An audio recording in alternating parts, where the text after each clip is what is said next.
오늘 요한복음 5장 마지막 본문의 말씀입니다. 예수께 대한 증언이라는 제목으로 말씀을 나누겠습니다. 국정농단 사태에 대한 재판이 시작이 됐습니다. 최순실 씨하고 관련자들이 첫 재판에 나와서 증언을 했는데 모르겠다라고 대답을 했습니다.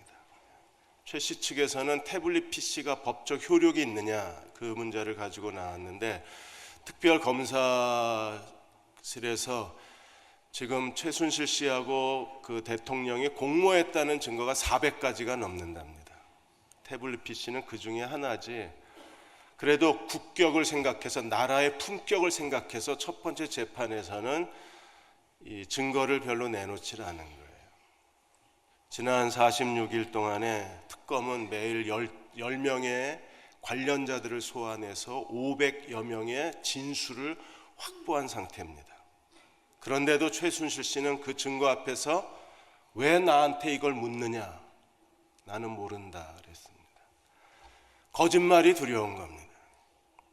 대한민국 사회가 거짓말의 수렁에 빠져 있는 것 같아서 정말 마음에 두려움이 있습니다.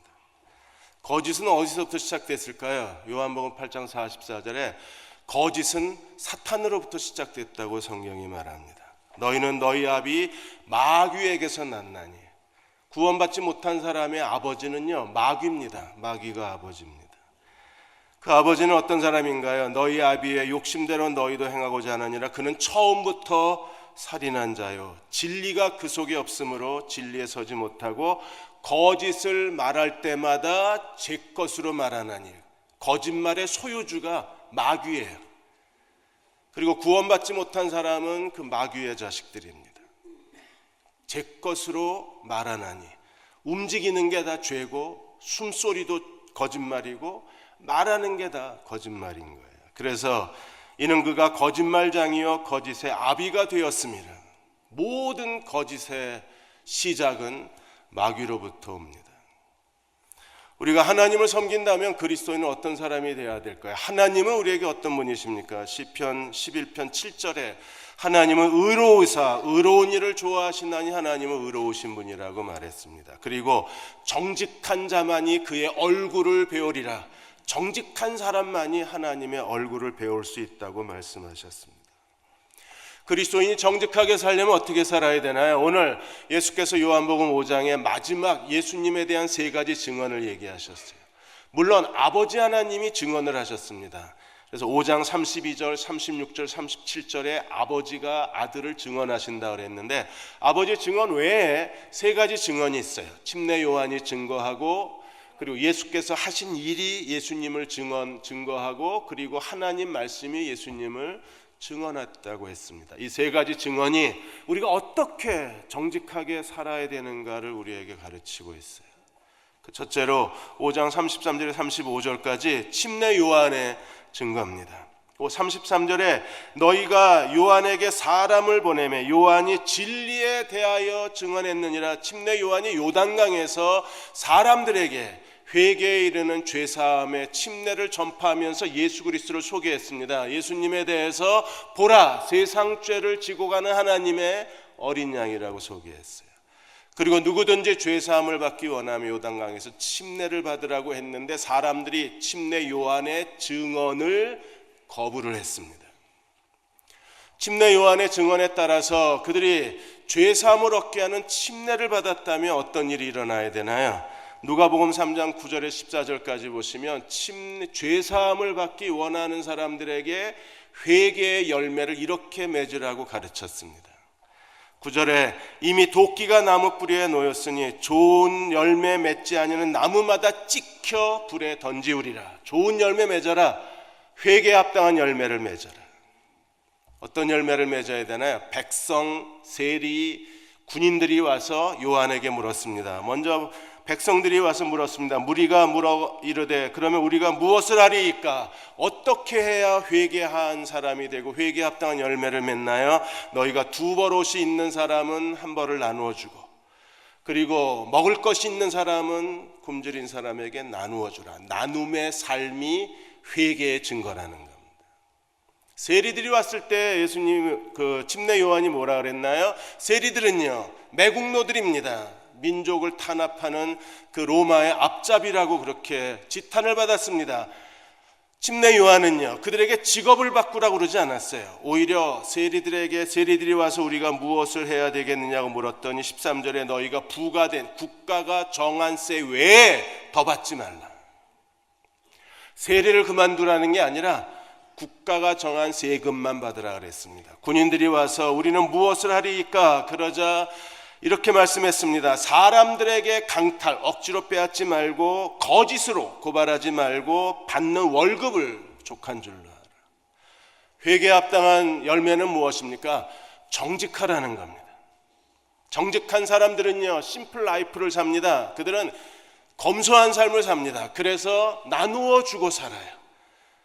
세리들은요, 정직해야 합니다. 그래서 국가가 정한 세금 외에 자기가 욕심을 부리고 자기 민족을 탄압해서는 안 됩니다. 군인들도 정직해야 됩니다. 그래서 억지로 빼앗는 것이 아니라 받는 월급을 자기에게 만족하고 국가에 대한 의무를 다해야 합니다. 정직이야말로 회개하는 거예요. 여러분, 회개는 정직한 겁니다. 자기의 잘못을 잘못했다고 말하는 게 회개입니다. 시편 84편 11절에 정직에 대해서 이렇게 말씀했습니다. 여호와 하나님은 해요 방패시라. 여호와께서 은혜와 영화를 주시며 정직히 행하는 자에게 좋은 것을 아끼지 아니하실 것이라. 하나님은 정직한 자의 해와 방패가 되어주시고 하나님은 정직한 자에게 은혜와 영화와 그리고 좋은 것을 아끼지 아니하시겠다 그러셨어요. 장자옥 목사님이 쓰신 서론 예화사전에 아프리카 콩고의 웬바 마을의 부흥의 이야기가 나옵니다. 그 마을에 갑자기 어느 날 교회에서 시작된 부흥이 마을 전체의 사람들을 다 주님께로 돌아오는 구원의 역사가 일어나게 합니다. 부흥의 시작은 선교사님의 설교가 아니었어요. 부흥의 시작은 어떤 프로그램이 아니었습니다. 어느 날 기도회에 모여서 기도하는 중에 성령께서 회중을 사로잡으시고 뜨겁게 기도하던 중에 세 사람이 일어나서 회개하면서부터 부흥이 시작이 됐습니다. 한 자매가 일어나서 자기가 교회에 사람들이 하나님께 드린 성미를 선교사님 허락도 없이 배가 고프니까 그 성미를 갖다 먹은 거예요. 내가 성미를 훔쳤습니다 라고 자백을 했습니다.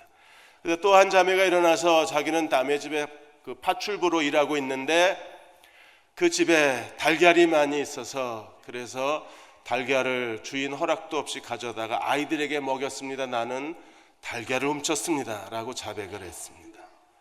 한 남자가 일어났습니다. 자기는 서점을 운영하고 있는데 어느 날 선교사 집에 갔다가 성경책이 있어서 성경책을 가져다가 사람들에게 팔았다고 자백을 한 거예요.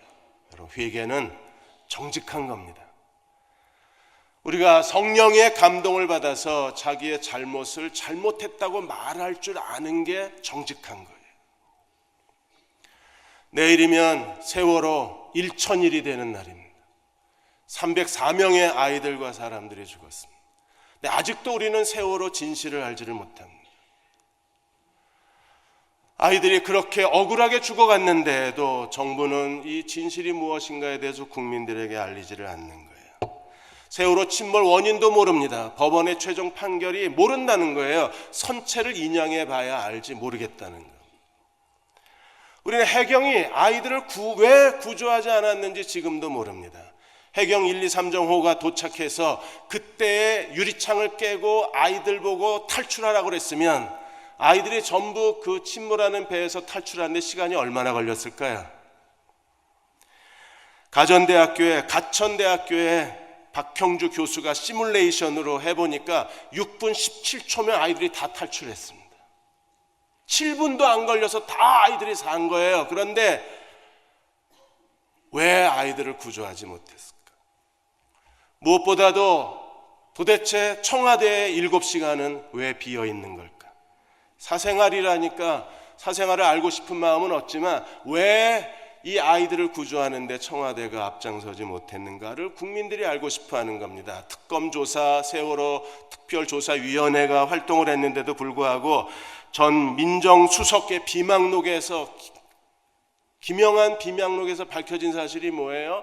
조직적으로 특검 수사를 방해하고 위원회 수사를 조직적으로 은폐했다는 거 아닙니까? 이번에 부산의 소녀상 사건이 터지면서 우리는 또 한 번 도대체 뭘 숨기고 있는 거냐고 분통을 터뜨리는 겁니다. 한일협정에 뭐가 있길래 일본이 소녀상 하나 때문에 대사를 자국으로 불러들일 정도로 도대체 한일 외교에 뭐가 숨겨져 있느냐고 국민들이 알고 싶어하는 거잖아요. 그런데 우리는 진실이 뭔지를 모르는 거예요. 우리가 하나님 앞에 정말 회개한 사람이라면 정직의 열매를 맺어야 합니다. 두 번째 증언은 무엇입니까? 기적들이, 하나님이 행하신 일들이 예수님을 증언하고 있습니다. 5장 36절에서 이렇게 말합니다. 36절에 내게는 요한의 증거보다 더 큰 증거가 있으니 아버지께서 내게 주사 이루게 하시는 역사를, 곧 내가 하는 그 역사가 아버지께서 나를 보내신 것을 나를 위하여 증언하시느니라. 아버지의 증언은 어디에서 나타나요? 하나님께서 예수님을 통해서 하시는 일, 그 일을 통해서 일어나는데 무엇보다도 가장 큰 일이 무엇입니까? 예수께서 십자가에 죽으시고 부활하신 사건입니다. 여러분, 예수님의 이 증언을 다 믿으시나요? 우리가 예수 그리스도를 믿고 구원받은 사람이라면, 그래서 예수님이 내 안에 계셔서 내 안에 하나님의 생명이 있어야만 우리가 정직하게 살아요. 하나님의 생명이 아니면 누구도 정직하게 살 수가 없는 겁니다. 요한복음 5장 24절 25절에 우리가 그리스도를 믿고 구원받으면 어떤 일이 일어납니까? 우리는 영생을 얻었고 심판에 이르지 않습니다. 정말 영생이 있다면 그 사람만이 정직하게 사는 거예요. 우리는 사망에서 옮겨 생명을 가졌습니다. 우리 안에 하나님의 거룩한 생명을 가진 사람들만이 정직하게 살 수 있습니다. 그리고 언젠가 우리가 다 죽어서 무덤에 들어가게 되지만 예수께서 다시 오셔서 아들의 음성을 들을 때 무덤이 열리고 우리는 다 거룩한 육체로 부활할 사람들입니다. 그리스도가 내 안에 계시고 하나님의 생명이 우리 안에 살아있다면 우리는요, 그때서야 정직하게 살 수 있는 거예요. 근데 오늘 구원받았다고 말하는 사람들이 그들의 삶 속에서 이 하나님의 생명의 정직함을 드러내지 못한다면 정말 구원받은 사람일까요? 한바탕 해프닝이 일어났습니다. 그래서 극동방송에서 적극적으로 해명을 했습니다. 박근혜 대통령이 지난번에 목사님들이 방문했을 때 그때 예수 믿고 구원받은 게 아니라고. 만일에 박근혜 대통령이 어느 날 대국민 담화를 통해서 내가 목사님들이 방문했을 때 내가 예수님을 개인의 구세주로 영접했습니다. 여러분, 제가 이제 구원받았습니다. 저를 믿어주십시오. 그래 놓고 여전히 사실을 밝히지 않고 국정농단을 계속하고 여전히 탐욕을 계속한다면 그분이 정말 구원받은 사람이라고 말할 수 있을까요? 삶의 변화가 안 일어난다면 구원받았다고 말할 수 있나요? 하나님의 생명이 우리 안에 있다면 우리는 반드시 변화가 일어나야 합니다. 옛사람을 벗어버리고 새사람을 입어야 되는 거예요. 골로새 3장 9절에 너희가 서로 거짓말하지 말라. 옛사람과 그 행위를 벗어버리고 옛사람의 자아 중심에 뭐가 있어요? 거짓말이요. 그래서 거짓말과 함께 옛사람을 벗어버리라는 겁니다. 그리고 새 사람을 입었으니 이는 자기를 창조하신 이의 형상을 따라 지식에까지 새롭게 하심을 받는 사람이라. 새 사람은요, 하나님의 형상을 본받는 사람들입니다. 그들은요, 지식, 생각과 가치관까지 하나님을 닮은 사람들입니다. 우리가 매일 정직한 삶을 살 수 있는 것은 그리스도가 내 안에 계시기 때문에 가능한 거예요. 그래서 잠언 14장 2절에 정직하게 행하는 사람은 여호와를 경외하여도, 경외한다는 단어의 뜻은요, 하나님밖에 아무것도 없다는 겁니다. 하나님만 있고 아무것도 없는 사람이 하나님을 경외하는 사람인데, 그 하나님을 경외하는 사람은 마음에 정직만 있는 거예요. 만일에 우리가 패역하게 살면, 패역하게 행하는 사람은 여호와를 경멸하느니라. 거짓으로 살고 자기를 속이고 다른 사람을 속이는 사람들은 하나님도 속이고 사는 거예요. 데이비드 코트렐 목사님이, 교수께서 성경에서 배우는 크리스찬 리더십이라는 책에서 정직 챕터에서 정직하게 살려면 어떻게 해야 되는가, 정직의 기본, 정직의 기초에 대해서 이렇게 얘기하셨어요. 그 첫째는 약속한 건 반드시 지켜라. 정직은 내가 부모나 내 곁에 있는 사람이나 자녀들에게 뭔가를 약속했으면 약속을 지키는 것에서부터 크리스찬의 정직이 시작이 된다는 겁니다. 두 번째는 당신이 옳다고 믿는 것, 하나님의 말씀이 옳다고 말씀하신 거에 대해서는 사람들 앞에 꺼리낌 없이 얘기하라. 세 번째는 모든 사람에게 항상 공평해라. 많이 배운 사람이든 못 배운 사람이든 잘생긴 사람이든 못생긴 사람이든 모든 사람들에게 공평하라. 네 번째는 당신이 말한 대로 가르친 대로 먼저 실천을 해라. 다섯 번째는 내가 할게 라고 말했으면 반드시 해놔라. 그 일을. 거기서부터 그리스도인의 거룩의 영성, 그리스도를 닮은 영성, 정직의 첫걸음을 우리가 내디딜 수 있다는 겁니다. 어느 한 엄마가 회개하는 마음으로 어느 엄마의 약속이라는 간증을 한 적이 있습니다. 여름방학이 되고 정말 무더웠을 때 이제 몇몇 아파트 단지의 팀들이 모여서 아이들을 데리고 수영장을 가기 위해서 대형 버스를 빌린 거예요. 그래서 버스를 타고 수영장으로 가는데 그 버스에 갑자기 뒤에서 발음도 부정확한 그런 시끄러운 소리가 들렸습니다. 보니까 덩치가 큰 아이가 엄마한테 매달려서 말도 제대로 못하면서 칭얼거리고 있는 거예요. 사람들이 짜증을 내기를 시작을 했습니다. 근데 한참을 가다가 애가 참얼미가 나니까 갑자기 토를 해버린 겁니다. 냄새가 나는 데다가 애는 계속 칭얼거리고 엄마는 서둘러 그 아이가 토한 걸 치우면서 연신 미안하다 그러는데 사람들은 그 차에 탔다는 것 자체를 굉장히 불쾌하게 생각을 한 거예요. 수영장에 도착을 해서 수영을 정말 재밌게 하고 다시 왔는데 한 아이가 오지 않아서 차가 출발을 못하는 겁니다. 그 아이였어요. 엄마하고 뒤늦게 차로 달려오는 모습을 보고 차에 앉은 사람들이 끝까지 말썽이라고 투덜거렸습니다. 엄마가 아이를 데리고 미안하다고 인사하고 차에 앉아서는 아이 한참을 지났는데 아이한테 이렇게 하는 얘기를 이 엄마가 들은 거예요. 이 자매가 들은 겁니다. 재밌었니 오늘? 엄마가 약속 지켰다. 네가 생일 20살 생일이 되면 수영장 데리고 간다 그랬는데 이제 엄마가 약속 지킨 거야.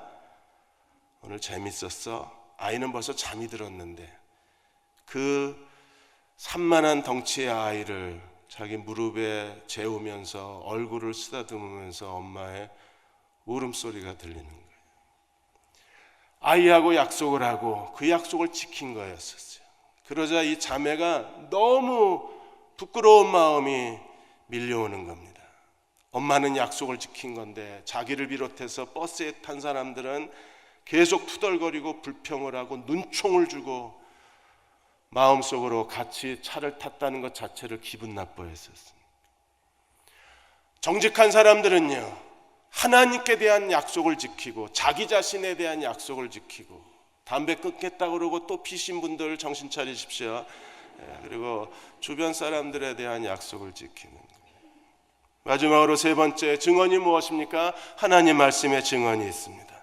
5장 38절에서 40절까지 예수께서 성경의 증언에 대해서 이렇게 말씀하셨습니다. 38절에 그 말씀이 너희 속에 거하지 아니하니 이는 그가 보내신 이를 믿지 아니함이라. 예수를 믿지 않는 사람들에 나타나는 특별한 현상이 무엇입니까? 하나님 말씀이 그 속에 거하지를 않는다는 거예요. 여러분, 침례 요한의 증언을 가진 사람들은요, 회개합니다. 회개는 정직하게 사는 거예요. 그럼 누가 정직할 수 있습니까? 예수 그리스도를 믿고 하나님의 새 생명으로 말미암아 사망에서 생명으로 옮겨진 사람들만이 정직하게 사는 겁니다. 그러면 정직한 사람은 어떻게 사는 건가요? 하나님 말씀대로 사는 겁니다. 하나님이 하라고 하면 하고 하나님 하지 말라 그러면 안 하는 거예요. 하나님께서 우리에게 말씀하시기를 70번씩 7번이라도 용서하라. 그러면 용서하면 정직이지만 용서하지 않으면 거짓이에요. 공중에 나는 새를 봐라. 심지도 거두지도 아니한데 창고도 없는데 너희 하나님이 기르시나니 너희는 참새보다 얼마나 귀하냐. 그러므로 염려하지 마라. 염려하지 않는 사람은 정직한 사람이지만 염려하는 사람은요, 거짓말을 하는 겁니다. 하나님이 하라고 하면 하고 하지 말라 그러면 하지 않아야 되는데, 유대인들은요 아예 하나님 말씀이 그 속에 없는 거예요. 그들은 하나님을 믿는다고 했지만 하나님께 대한 믿음이 없는 사람입니다. 예수께서 39절에 이렇게 말씀하십니다. 너희가 성경에서 영생을 얻는 줄 생각하고 성경을 연구하거니와. 유대인들은요 정말 성경을 많이 연구했습니다. 아예 토라를 통째로 암기했던 사람들입니다. 그들은 율법을 지키기 위해서 온 힘을 다 기울였던 사람들입니다. 왜 그랬어요? 영생을 얻는 줄 알고. 그런데 너희가 성경에서 영생을 얻는 줄 알고 성경을 연구하거니와. 이 성경이 누구에 대해서 증언하는 거예요? 나에 대해서. 성경은 예수님께 대해서 증언을 하는 거예요. 그런데 성경을 연구한 사람들이 예수님께 오지는 않는 겁니다. 그리고 영생은 얻겠다 그러는 거예요. 이게 유대인들이 빠져있던 믿음의 큰 모순덩어리가 되는 거예요. 40절에 계속해서 그러나 너희가 영생을 얻기 위하여 내게 오기를 원하지 아니하는도다. 여러분, 하나님 말씀은요 예수님에 대한 최고의 증언이 하나님 말씀입니다. 가장 큰 증거가 하나님 말씀이에요. 그러므로 우리가 성경을 제대로 알고 성경을 사랑하고 성경을 믿는다면 우리는 누구에게로 가야 돼요? 예수님께로 가야 돼요. 근데 유대인들은요 성경을 연구하고 성경을 공부하면서 그들은요 예수께로 오는 걸 거절하는 겁니다. 오늘 얼마나 많은 사람들이 그 많은 설교를 듣고 세미나를 참석하고 우리는요 성경 공부합니다. 그리고 예수께로 가지는 않습니다. 무슨 말이에요? 그렇게 많이 성경을 공부하고 설교를 듣는데 정직하게 살지는 않는 거예요. 하나님이 하라고 하시면 하고 하지마 그러면 하지 말아야 되는데 우리는 하나님 말씀을 순종하지 못하고 살아가는 겁니다. 이스라엘은요 그들이 율법을 지킨다고 그렇게 몸부림을 쳤는데 결국에 5장 46절 47절에 보시면 모세도 믿지라는 겁니다. 모세를 믿었으면 예수님을 믿었을 것이고 그들은요 성경을 연구했으면 예수께로 돌아왔어야 되는데 그들은 예수님께로 돌아오지 못하고 오히려 예수를 핍박하고 예수를 죽이려고 하고 있으니까. 우리가 정말 하나님 말씀을 제대로 듣고 하나님 말씀대로 사는 사람들이라면 우리는 매일의 삶 속에서 하나님 앞에 정직한 삶을 추구하는 그리스도의 종들이 되어야 합니다.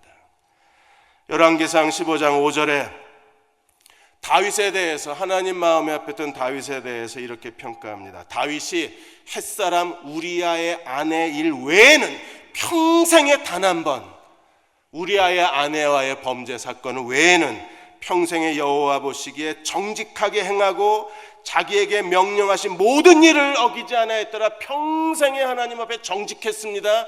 다윗의 정직함이 어떻게 나타나요? 하나님이 하라고 하신 일, 하나님의 말씀, 하나님의 인도하심, 하나님의 지시에 하나님이 하라고 하시는 일을 하고 하지 말라고 하신 일은 다윗도 하지 않는 것, 그게 하나님께 대한 그의 정직함인 거예요. 프란시스 후쿠야마 교수가 트러스트, 신뢰라는 책을 썼습니다. 모든 나라에는 세 가지 자본이 있습니다. 하나는 자연 자본이 있고 또 하나는 인적 자본이 있어요. 한국은 자연 자본이 별로 없는 나라입니다. 아프리카나 동남아에는 자연 자본이 많은데 우리는 인적 자원이 많죠. 워낙 교육열이 강하니까. 그런데 인적 자원으로도 국가 경쟁력을 가질 수 없는 거예요. 국가 경쟁력을 가지려면 사회적 자본이 뛰어나야 합니다. 사회적 자본은 무엇입니까?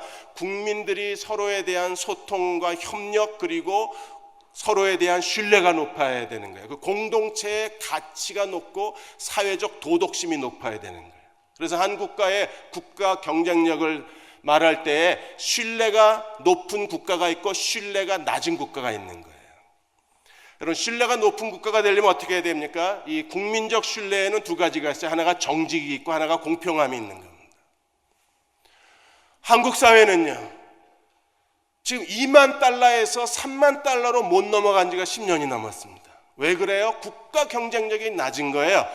우리는요 이 높은 신뢰를 형성하지 못함으로 인해서 사회적으로 비용이 너무나 허비되고 있는 게 많은 겁니다. 한국 사람들에게 있어서 정직은 무엇입니까? 정직성이 높아야 되는데 우리는요, 정직하면 손해본다는 의식이 너무나 큰 거예요. 애들도 정직하면 손해본다고 생각을 합니다. 정직하게 세금 나면 제대로 사업을 못합니다. 정직하게 살면 인간 대접을 못 받습니다. 정직하게 살면 뭐 하나 제대로 내가 원하는 인생을 만들어갈 수 없는 거예요. 적당히 속이고 적당히 아부하고 적당히 뇌물 내놓고 적당히 아닌 척해야 그나마 자기 인생을 꾸려갈 수 있는 게 대한민국 사회인 거예요. 이런 부정직해야만 내가 원하는 인생을 살 수 있다 그러면 이건 신뢰가 낮은 사회인 겁니다. 더군다나 공평성의 문제는 더 심각합니다. 한국은요, 정말 불공평한 나라예요. 금수저, 심지어 흙수저까지 나와 있잖아요. 왜 이런 수저 비유가 나왔습니까? 사회적 불평등이 큰 겁니다. 가진 사람들은 권력과 가진 사람들은요, 자기들끼리 카르텔을 형성하고 그 카르텔 안에 들어온 사람들끼리 권력을 나눠 먹고 이 물질을 나눠 먹고 성공을 나눠 먹는 거예요. 최순실 사우나가 또 다시 화제가 됐습니다. 왜요? 최순실 사우나 그 카르텔 안에 여자들이 들어가려고 몸부림을 칩니다. 이유가 뭐예요? 거기 들어가야 남편 승진시키고 거기 들어가야 아들, 딸을 성공시키는 거예요. 그래서 어떻게 하든지 그 최순실 사우나 클럽 안으로 들어가려고 합니다.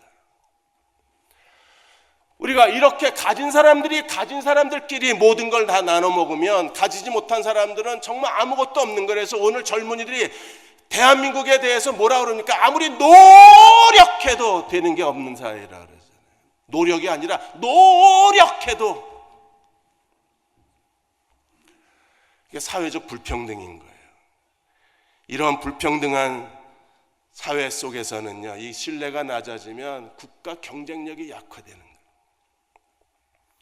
사회가 그런데 교회마저 그러면 우리는 정말 갈 데가 없는 겁니다. 교회 안에서도 사람들이 자기가 필요한 걸 와서 정직하게 얘기하면 되는데 그걸 다른 사람들을 죄 핑계 삼아 끌고 다니잖아요. 저도 목회하면서 항상 이 점을 주의하는데 이민 목회하시는 김인기 목사님이 아예 칼럼에다 이걸 쓰셨더라고요. 어느 교인이 뛰어들어와서 목사님 큰일 났습니다. 교인들이 다 이 문제에 대해서 얘기합니다. 그러면 목사님이 종이와 볼펜을 주시면서 무슨 문제인지 1, 2, 3, 4를 써라. 그 다음에 누가 그러는지 1, 2, 3, 4 이름하고 전화번호를 줘라. 그러면 내가 그 문제를 하나씩 해결하고 그렇게 말한 사람을 1대1로 만나서 다 상담하고 잘못한 건 잘못했다고 사과하고 내가 교정해야 될 것은 그 사람을 만나서 직접 내가 교정을 하겠다. 그러니까 이름을 써서 줘라 그러면 그냥 다 나간답니다. 아주 가끔 한두 가지를 쓰고 한두 명의 이름을 쓰는 사람들이 있지, 대부분은 뭔가 큰일 난 듯이 사람들이 다 그렇다고 그러는데 이름 써서 달라 그러면 이름을 못 쓰는 거예요. 왜 그래? 이게 인간의 본성인 겁니다. 그냥 내 생각에는 이렇게 해줬으면 좋겠습니다라고 정직하게 얘기하면 되는데 마치 무슨 사람들이 다 그렇게 생각하는 것처럼 이게 보편적인 교회 현상인 것처럼 와서 얘기하는 건 그건 잘못이에요. 저도 저를 누가 상담하시는 분은 그것 때문에 기분 나쁘신 분이 계셨을 거라고 생각을 하는데 저도 그렇습니다. 무슨 일인지 정확하게 써주십시오. 정말 그 사람이 그랬는지 이름 적어주시면 제가 전화하고 꼭 신방하겠습니다. 그럼 그냥 나가십니다. 교회는 그러면 안 됩니다. 왜요? 교회는 세상의 빛과 세상의 소금이어야 돼요. 교회는 산 위의 도시여야 합니다. 온 동네를 밝혀야 되는 거예요. 우리는 하나님 앞에 정직하게 살아야 되는 거예요. 왜 우리가 정직하게 살지 못하나요? 세 가지 이유를 5장 42절에 47절까지 말씀하셨는데, 첫째는요, 42절에 보시면 다만 하나님을 사랑하는 것이 너희 속에 없다. 하나님을 사랑하지 않습니다. 두 번째는요, 하나님 말씀이 그 속에 없어요. 그래서 43절에 내 아버지의 이름으로 내가 왔지만 너희를 영접하지 아니하나. 아버지의 이름으로 왔는데도 사람들은 예수를 영접하지 않았습니다. 근데 만일 다른 사람이 자기 가짜 메시아가 오면 너희는 크게 환영하게 될 것이라. 가짜 메시아에 열광하고 진짜 메시아는 거절하고. 왜 그래요? 하나님 말씀이 그 속에 없는 거예요. 세 번째는 뭐가 없습니까? 그들은요, 하나님의 영광에 대한 마음이 없어요. 그래서 44절에 너희가 서로 영광을 취하고 유일하신 하나님께로부터는 영광은 구하지 아니하니 어찌 나를 믿을 수 있느냐? 하나님의 영광을 구하는 마음이 없는 거예요. 하나님의 사랑도 없고 하나님 말씀도 없고 하나님의 영광을 구하겠다는 거룩한 갈망도 없으면 정직하게 못 삽니다. 우리가 이 마음이 거룩하게 넘쳐야 우리가 거룩한 영을 가지고 살아갈 수 있는 거예요. 이렇게 거룩하게 사는 사람들을 되기 위해서 다윗이 기도한 것처럼 우리도 기도해야 합니다. 시편 51편 10절에 하나님이여 내 속에 정한 마음을 창조하시고 내 안에 정직한 영을 새롭게 하여 주옵소서.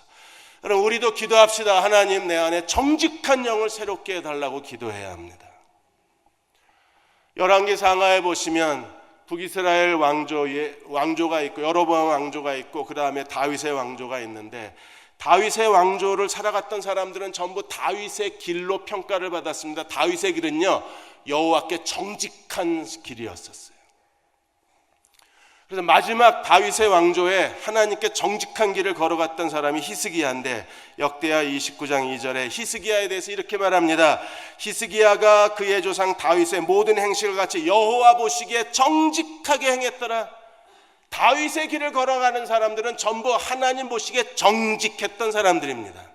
열왕기하, 역대하에 보시면 우리는 아서왕, 그 다음에 아사왕, 여호사밧, 요아스, 아마샤, 아사라, 우시야, 요담, 아하스, 히스기야, 모든 왕들이 다 여호와 보시기에 정직하게 행했던 왕이었어요. 그들이 메시아의 족보를 이끌어온 겁니다. 우리가 그리스도를 믿는 사람이라면 오늘 우리도 다윗의 길을 걸어가야 하는데 하나님 앞에 정직한 삶을 살아가야 돼요. 우리 자신을 위해서도 정직해야 되고, 이 시대에 이렇게 거짓의 거대한 웅덩이에 빠져있는 대한민국을 위해서라도 우리가 거룩하게 살아야 되고, 우리 사랑하는 아들, 딸들과 젊은이들의 다음 세대를 위해서라도 우리는 정직한 삶을 살아야 돼요. 시편 112편 2절과 3절에 정직한 세대, 기성세대가 1세대가 정직하게 살아야 될 이유에 대해서 이렇게 말했습니다. 그의 후손이 땅에서 강성하며 정직한 자들의 후손이 복이 있으리로다. 어떤 복인가요? 이게 육체적인 복이든 영적인 복이든 정신적인 복이든 상관이 없습니다. 어쨌든 정직한 자의 후손이 복이 있는 거예요. 어떤 복이 있나요? 부와 재물이 그 집에 있으며 하나님의 공의가 영원히 세움을 받으리라. 부가 있고 재물이 있고 하나님의 정의가 살아있다는 거예요. 우리가 그렇게 살면, 정직자로 살면 우리 다음 세대에 하나님이 복을 주시겠다는 겁니다. 미국의 필라델피아에 6살 된 이든이라는 아이가 갑자기 귀가 들리지 않았습니다. 그래서 병원에 가서 검사를 했더니 고막이 터진 거예요. 그래서 필라델피아 어린이 전문병원에 가서 정밀 검사를 했더니 고막이 터진 것뿐 아니라 여기에 염증이 생겨서 귀에 연골이 녹아가 있고 그 다음에 여기서 암세포가 자라나기 시작하는 거예요. 2년 동안에 6번 수술을 했는데도 암은 계속 커졌어요. 그래서 나중에는 두개골을 열고 다 제거하지 않으면 아이 목숨이 위태롭다 그랬습니다. 그리고 병원에서 2011년 6월 10일 날 수술 날짜를 잡은 거예요. 잘못 열면 아이가 평생 불구로 살 수도 있어요. 평생 아이가 말을 못하고 살 수도 있는 거예요. 아버지가 제이슨이고 엄마가 에이미였는데 이 제이슨 에이미 부부가 그 얘기를 듣고 그대로 주저앉았습니다. 수술을 할 수도 없고 안 할 수도 없는 거예요. 해도 위험하고 안 하면 더 위험하고. 하나님 앞에 엎드렸습니다. 수술 날짜를 연기하고 기도를 시작을 했어요. 하나님 도우실 수 있을까요? 엄마가 매일 지저스 콜링이라는 책을 읽었습니다. 이 책은 1년 365일 한 장씩 읽고 기도하게 돼 있는 책이에요. 그날도 엄마 에이미가 지저스 콜링을 읽고 있으니까 이든이 엄마한테 묻습니다. 엄마, 내 생일이 8월 20일인데 그 책에 8월 20일 날 뭐가 써 있어? 엄마 읽어줘 그랬습니다. 근데 엄마가 8월 20일을 딱 펴는 순간에 8월 20일 날 그 글의 제목이 나는 치료하는 하나님이라. 에이미도 놀라고 이든은 더 놀랐습니다. 나는 치료하는 하나님이다. 그래서 아들이 엄마 큰 소리로 읽어달라 그랬습니다. 나는 부셔진 몸과 부셔진 마음과 부셔진 가슴과 부셔진 인생과 그리고 부셔진 인간관계를 치료하는 하나님이다. 내가 임재할 때에 한없는 치료의 능력을 갖게 된다. 그러므로 내 곁에 가까이 있기만 한다면 어떻게 하든 치유를 경험하게 될 것이다. 이 지저스 콜링 이 책의 글을 에이미는 하나님이 내게 주신 말씀이라고 받았어요. 그리고 이든도 엄마 하나님이 날 치료해 주신대. 그래서 그날부터 기도하면서 교회에다 이 사실을 알렸습니다. 하나님이 치료해 주시도록 기도해 주십시오. 그때부터 교회가 같이 기도하기 시작한 거예요. 여러분도 혼자 기도하다가 힘드시면 교회 중보기도위원회에다가 기도 제목을 넣으십시오. 중보기도 사역자들이 함께 기도하고 지역교회 목사님들도 기도하고 저도 매일 그 중보기도 제목에 올라온 기도를 보고 기도합니다. 그렇게 기도하고 났는데 병원에서 최후 수술을 한 번 더 권유를 한 거예요. 그 날짜가 2013년 6월 7일 날 수술 일정이 잡힌 겁니다. 이제 더 미룰 수가 없어서 마지막 일정을 잡고 수술실에 아이가 들어간 겁니다. 만일에 하나님이 고쳐주지 아니하시면 이든의 미래에는 정말 큰 고통과 불행을 끌어안고 살 수밖에 없는 거예요. 모든 걸 다 하나님께 맡기고 아들이 수술실에 들어갔습니다. 어떻게 됐을까요?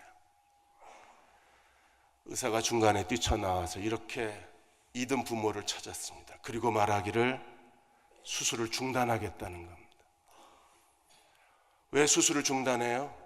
막상 두개골을 열어보니까 모든 암세포가 하나도 없어진 거예요.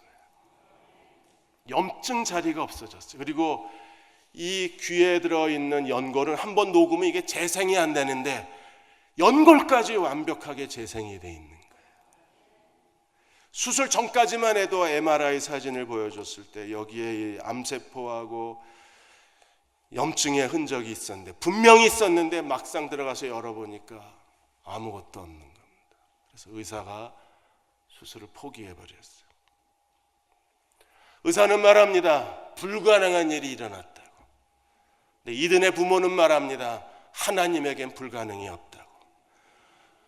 우리가 먼저 정직하게 살면 우리 자녀 세대에는 미래가 있어요. 근데 우리가 정직하지 못하면 젊은이들에겐 미래가 없어요. 우리 안에 계신 하나님의 생명을 의지하고 여러분 손해를 보고 억울한 일을 당하고 그것 때문에 힘든 일을 겪는다고 할지라도 우리가 작은 일에서부터 정직한 삶을 살아내는 저와 여러분이 되시기를 주의 이름으로 축원합니다.